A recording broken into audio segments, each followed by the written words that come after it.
Bonsoir mesdames et messieurs et bienvenue à vous dans cette nouvelle édition de votre journal de 22 heures au sommaire de cette édition. Les syndicats djiboutiens, donc l'UGTD et l'UDT, ont fêté aujourd'hui, donc avec faste, la fête du travail du 1er mai. Et en Somalie, le président Mohamed Abdullahi Farmajo lance un appel pour venir en aide aux victimes des inondations. C'était les titres, merci à vous de nous rejoindre. À l'instar du reste du monde, la République de Djibouti a célébré donc ce mardi la fête du travail. Une cérémonie donc riche en couleurs a été organisée à cet effet par les deux centrales syndicales sœurs, à savoir l'UGTD et l'UDT. De nombreux travailleurs issus aussi donc du public et du privé se sont retrouvés lors de cet événement qui a vu la participation notamment des principaux responsables de l'UGTD et de l'UDT. Il importe de souligner que la fête du 1er mai 2018 donc a marqué le 39e anniversaire de la création de l'UGTD qui œuvre depuis pour le respect donc des droits des travailleurs en s'appuyant sur les textes en vigueur dans notre pays. C'est d'ailleurs ce qu'ont indiqué les différents intervenants qui se sont succédés au micro, soulignant tour à tour l'importance que revêt la fête du 1er mai qui est l'occasion de faire le bilan des activités réalisées durant l'année écoulée afin de mieux garantir le respect des droits des travailleurs et d'améliorer ainsi les conditions dans lesquelles ils sont amenés à s'acquitter au quotidien de leurs obligations professionnelles. Et par la suite, donc, le secrétaire général de l'Union générale des travailleurs djiboutiens, Saïd Younis, a pris la parole et a indiqué, je cite, « Nous, les centrales syndicales sœurs des travailleurs djiboutiens, l'UGTD et l'UDT, célébrons aujourd'hui la fête internationale du travail. Certes, les travailleurs djiboutiens ont connu des moments difficiles et parfois des solutions adéquates ont été mises en œuvre et aujourd'hui, du haut de cette tribune, nous aimerions éclaircir certains points. Ces derniers temps, les employeurs djiboutiens abusent de leur pouvoir décisionnel et licencie les travailleurs de façon arbitraire. Nous demandons donc au gouvernement de se pencher sur ces injustices. Nous avons remarqué a poursuivi le secrétaire général de l'Union générale des travailleurs djiboutiens, également que dernièrement le ministère du Travail ne répondait pas exactement aux attentes des travailleurs djiboutiens. Il faut que le ministère s'investisse sérieusement concernant les cas des travailleurs djiboutiens souvent délaissés. Fin de citation.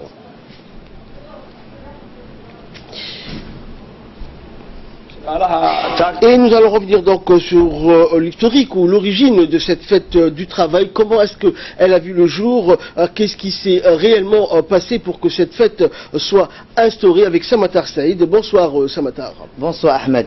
Eh bien Ahmed, la fête du travail a été instaurée pour marquer les manifestations entreprises aux États-Unis le 1er mai 1886 par les ouvriers qui ont fait grève et qui ont réclamé l'instauration de 8 heures de travail par jour. À l'époque, il n'était pas rare de travailler 12 heures par jour et parfois même beaucoup plus. Mais dans la ville de Chicago, la grève a mal tourné, des violences ont éclaté, des personnes sont tombées mortes des côtés, qu'il s'agisse des grévistes ou des policiers. Les ouvriers ont fini par être entendus, les 8 heures de travail ont été acceptées et le code du travail a prévu qu'on soit légalement instauré une journée hebdomadaire. Dans les pays musulmans, c'est le vendredi, journée de prière Ahmed collective qui sera choisie pour le repos. Dans un monde dominé par la suprématie de l'argent et du libéralisme sauvage, bien des droits sont souvent bafoués et des reculs sont enregistrés avec des bas salaires, le cumul des heures de travail sous peine de licenciement. Merci Samatar pour toutes ces précisions. Et dans le reste de l'actualité, le ministre de l'équipement et des transports, Mohamed Abdelkader Moussa Helem, a reçu ce matin dans son cabinet son homologue somalien, Mohamed Abdullahi Salat, en visite à Djibouti. Lors de l'entrevue, les deux ministres ont discuté des relations entre les deux pays et des opportunités de partenariat en termes de transport aérien. Les deux ministres accompagnés respectivement de leur délégation de part et d'autre composée de hauts cadres se sont réunis dans la salle de réunion afin de discuter des voies et moyens pour une coopération étroite dans le domaine de l'aviation civile. Et après de longues discussions, un mémorandum d'entente a été signé entre la République de Djibouti et la République fédérale de la Somalie qui a pour but de développer la coopération dans le domaine du transport et principalement dans le transport aérien. Ceci permettra donc à notre compagnie nationale Air Djibouti de renforcer les opérations aériennes en Somalie.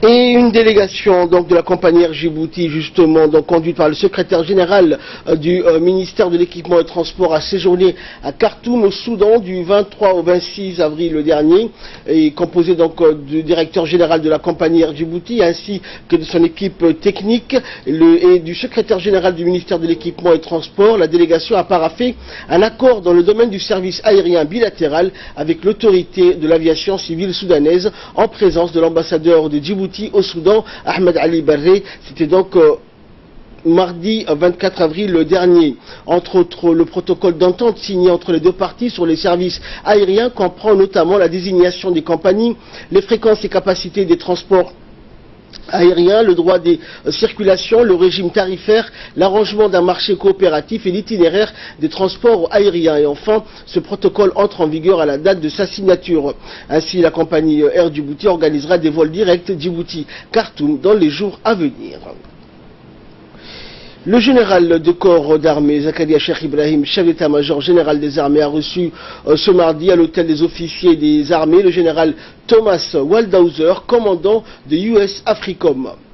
L'AFRICOM est le commandement militaire des États-Unis pour l'Afrique, chargé de coordonner toutes les activités militaires et sécuritaires des États-Unis dans ce continent. Cette cérémonie haute en couleur a vu la participation des hauts responsables de l'armée djiboutienne. Piquet d'honneur des différentes armes donc étaient composées de la musique nationale, d'une section de personnel féminin de l'armée de terre, d'un groupe de 10 militaires de l'armée de l'air et d'un groupe de 10 militaires de la marine nationale. Et après le passage en revue, donc le passage de la musique nationale, les deux généraux se sont arrêtés donc devant les drapeaux des deux nations pour honorer tour à tour les hymnes nationaux respectifs.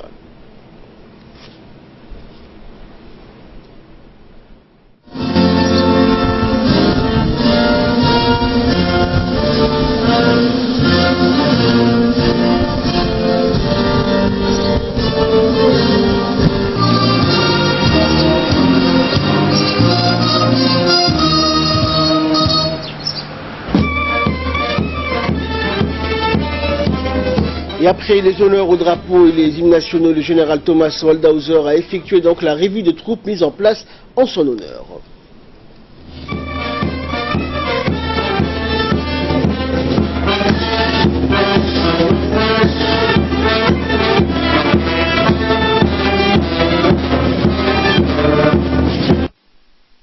Et les deux généraux, accompagnés de l'ensemble des invités, se sont dirigés par la suite vers le salon d'honneur de l'hôtel des officiers des armées pour un entretien cordial et amical dans une atmosphère conviviale. Le chef d'état-major général des armées a souhaité la bienvenue donc au général Thomas Waldhauser. Cette deuxième visite officielle en l'espace de 7 mois témoigne, a-t-il dit, de l'importance qu'accorde donc le général Waldhauser à la coopération djibouto-américaine, ce qui est un grand honneur pour la République de Djibouti. Le général donc a aussi exprimé au nom du gouvernement djiboutien et au nom des forces armées les remerciements et la gratitude pour le soutien exceptionnel que l'armée américaine a bien voulu apporter donc dans le cadre de la formation et l'équipement du bataillon d'intervention rapide, le BIR. En effet, donc ce bataillon, mis sur pied en 2017, se veut le noyau central offensif des forces armées djiboutiennes, destiné à servir de soutien aux forces armées djiboutiennes dans les opérations de grande envergure et projetables à tout moment. De ce fait, la formation de ce bataillon est exclusivement offerte par les forces américaines, formation calquée sur le modèle des commandos Marines des États-Unis. En outre, le général Zakaria a souligné que cette visite coïncide à un moment où nos deux pays donc réévaluent à un niveau supérieur la coopération bilatérale avec la tenue du forum binational à Djibouti. Comme il est de coutume, la visite donc s'est clôturée par la traditionnelle photo de famille.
Nouvelle du pays, toujours une cérémonie pour célébrer le 242e année de l'indépendance des États-Unis d'Amérique a eu lieu hier soir au Sheraton Hotel de Djibouti en présence de l'ambassadeur américain à Djibouti, Larry André.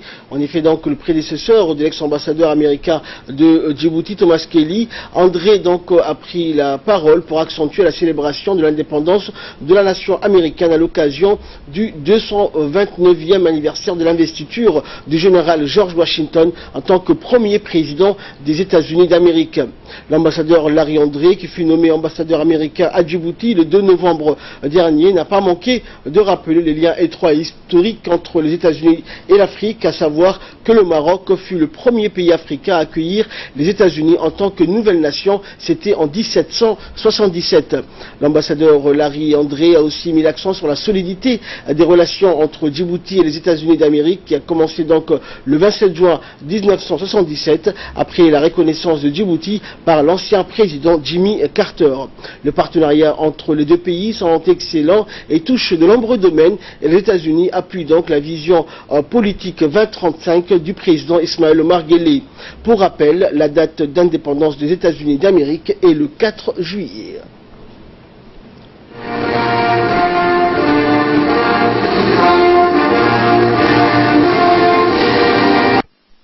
Et dans un mot prononcé à cette occasion devant les invités pendant la soirée donc du 229e anniversaire de l'investiture du général George Washington en tant que premier président des États-Unis, l'ambassadeur André Larry n'a cessé donc de rappeler les relations historiques entre Américains et le continent africain et plus particulièrement avec la République de Djibouti. On l'écoute. Le pays africain fut le premier à accueillir les États-Unis en tant que nouvelle nation. En 1777, Mohammed III, sultan du Maroc, reconnaissait officiellement notre indépendance. En 1778, la France reconnaissait formellement les États-Unis et concluait une alliance militaire avec notre nouveau pays. Les historiens s'accordent à dire que l'aide française a rendu notre victoire possible. La guerre prit officiellement fin en 1783, 7 ans après la signature de la Déclaration d'indépendance. Cette histoire montre comment le partenariat avec les autres nations a joué un rôle essentiel dans notre développement dès les premiers jours de notre existence en tant que nation. Notre partenariat avec Djibouti a commencé le jour de votre indépendance, le 27 juin 1977, lorsque le président Jimmy Carter reconnut officiellement la République de Djibouti comme un fier nouveau membre de la communauté internationale. C'est pour moi un honneur d'être ambassadeur des États-Unis à Djibouti. J'ai effectué plusieurs voyages à Djibouti entre 2000 et 2002 et encore en 2007. Le peuple djiboutien continue de m'impressionner profondément avec ses traditions de tolérance et d'ouverture aux autres. Notre thème de cette soirée est la génération montante. Nos efforts de développement économique appuient la vision 2035 du président Guelleh en faveur d'une prospérité largement répartie, basée sur le rôle régional clé de ce pays. Nous apportons notre contribution pour préparer la génération montante à tirer pleinement avantage des opportunités d'emploi créées par la modernisation rapide de Djibouti. Toujours en nouvelle nationale, le secrétaire général du ministère de l'Éducation nationale et de la formation professionnelle, Mohamed Abdellah Mayoub, a dirigé aujourd'hui les travaux d'une réunion d'information et de constitution du comité de suivi intersectoriel du processus d'élaboration et de validation de la politique nationale de l'enseignement technique et de la formation professionnelle.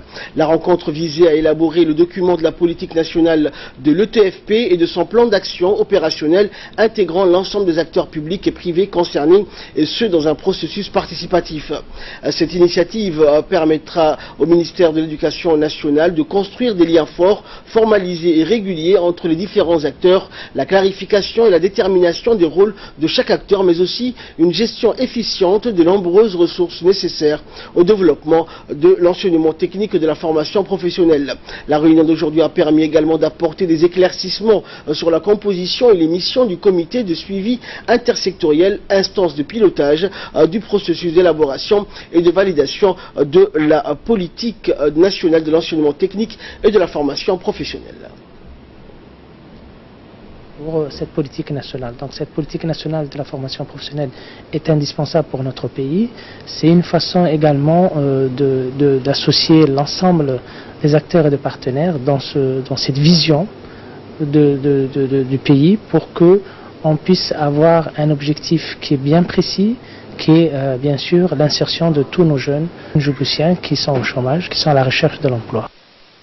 Santé à présent, la direction de l'hôpital Mohamed Ahmed Issa Dichero de Balbala a procédé donc hier à une journée de don de sang au sein de l'hôpital, donc en présence du directeur général de l'hôpital et de l'ensemble des responsables de l'hôpital. Ainsi, l'ensemble du personnel du centre hospitalier ont répondu à l'appel. C'est plus d'une cinquantaine de donneurs qui ont librement consenti de donner donc leur précieux liquide pour sauver des vies. En effet, donc, ces poches de sang collectées sont extrêmement sollicitées par les services médicaux des différents hôpitaux du pays pour la prise en charge médicale. Il y a lieu de rappeler que cette journée a pour but de sensibiliser aux besoins en sang pour la transfusion et de souligner l'importance du don volontaire de sang. Et dans son intervention, le directeur général de l'hôpital de Balbala a rappelé que le don de sang est un acte volontaire et bénévole, aussi vital qu'indispensable pour sauver des vies. Il a d'emblée lancé un appel à la population et à toute personne de bonne volonté pour qu'elle fasse œuvre de don de soi en participant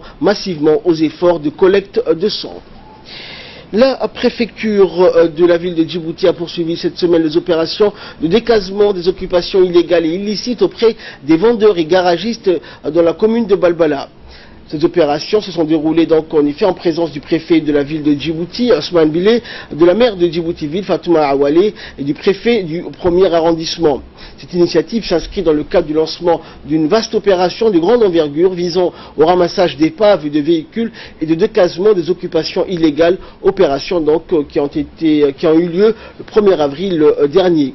Rappelons enfin que ces opérations interviennent suite à la déclaration du ministre de l'Intérieur de décaser les constructions illicites et occupations illégales dans les quartiers et sur les voies publiques. Le préfet de la ville de Djibouti a indiqué que les contrevenants seront poursuivis par la justice.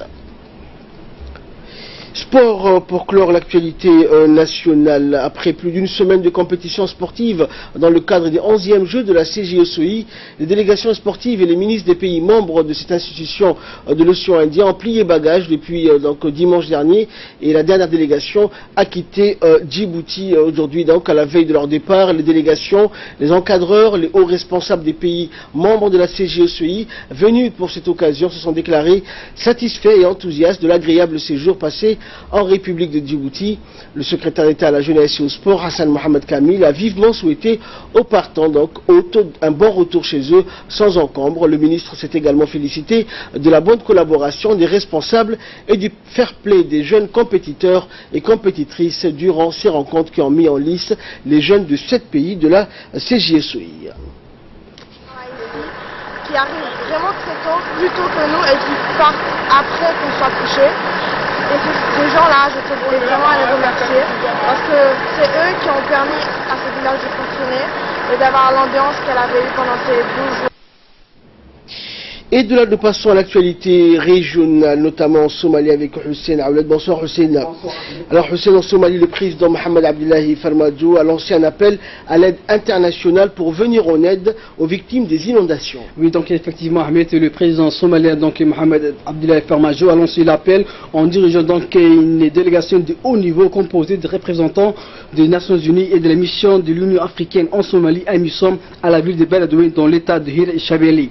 Là, il a assuré rassurer le président de l'État Mohamed Abdi Ouare et les habitants locaux que le gouvernement fédéral prenait des mesures pour faire face à la crise humanitaire provoquée par les inondations. La rivière Chabel, qui commence dans les hautes terres éthiopiennes et traverse Beledweyne et la capitale de l'État Hirshabelle de Johar, a éclaté après l'arrivée des fortes pluies qui ont commencé les mois derniers. Les autres États touchés par les fortes pluies comprennent Jubaland de l'état du sud-ouest.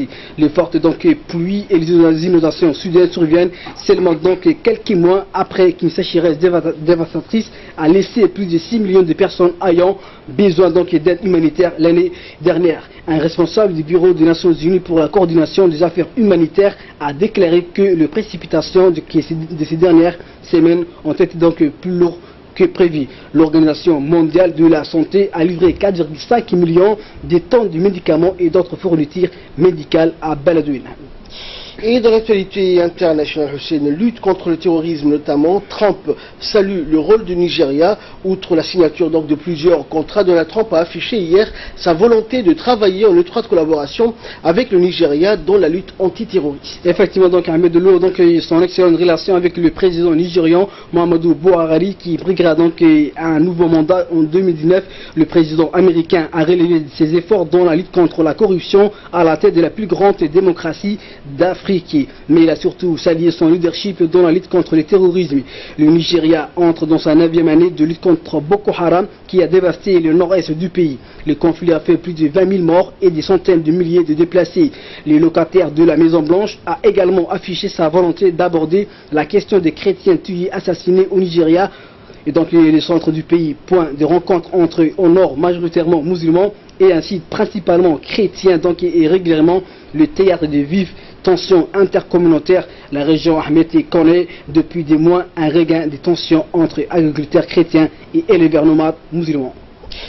Également dans l'actualité internationale, la propagande cette fois-ci, la Corée du Nord débranche ses haut-parleurs, un signe supplémentaire du réchauffement des relations entre les deux Corées. Oui, effectivement, Ahmed, aujourd'hui à la frontière entre les deux pays, des soldats du nord de la péninsule ont commencé à démanteler les énormes haut-parleurs qui diffusaient jusqu'à là de la propagande en faveur du régime. Des dizaines d'installations étaient jusqu'à là implantées le long de 248 km des frontières. Selon les médias sud-coréens, le site devrait lui aussi retirer ses haut-parleurs géants, mais l'information n'a pas été confirmée officiellement. Juste avant les sommets historiques entre les deux Corées la semaine dernière, les deux pays avaient déjà interrompu la diffusion de leur programme de propagande. Au-delà des symboles en faveur d'une véritable paix, la question majeure de dénucléarisation de la Corée du Nord est loin d'être réglée. Le régime de Kim Jong-un a certes suspendu ses essais nucléaires, mais le scepticisme persiste quant à son sérieux et aux mesures de désarmement qu'il prendrait